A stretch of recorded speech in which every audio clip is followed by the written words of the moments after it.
ఓం నమ శివాయ. హరిహర చాముండి వస్త్రాలయం, హరిహర ధోతి, శ్రీశైలం.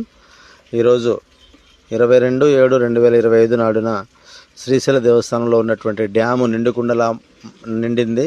కావున అధికారులు నిండుకుండలా ఉన్న డ్యాముని ఒక గేటు ద్వారా నాగార్జున సాగర్కి నీరు విడుదల చేశారు. అదేవిధంగా 23వ తారీఖున మరలా ఇంకొక గేటు తీశారు. ఇప్పుడు 2 గేట్లతోటి నాగార్జున సాగర్కి ప్రవాహం కొనసాగుతుంది. యాత్రిక మహాశైలు శ్రీశైల దేవస్థానం రండి, భ్రమరాంబ సమేత మల్లికార్జున స్వామి వారి ఆశీస్సులు పొంది అదేవిధంగా డ్యాము దగ్గర సందర్శించి ఆహ్లాదకరమైన వాతావరణాన్ని గడిపి శ్రీశైల దేవస్థానంలో హరిహర ధోతీస్ అనేటువంటి షాపును సందర్శించండి. మా షాపుకు రండి, మా సమయాన్ని వినియోగించుకోండి. జై శ్రీరామ్.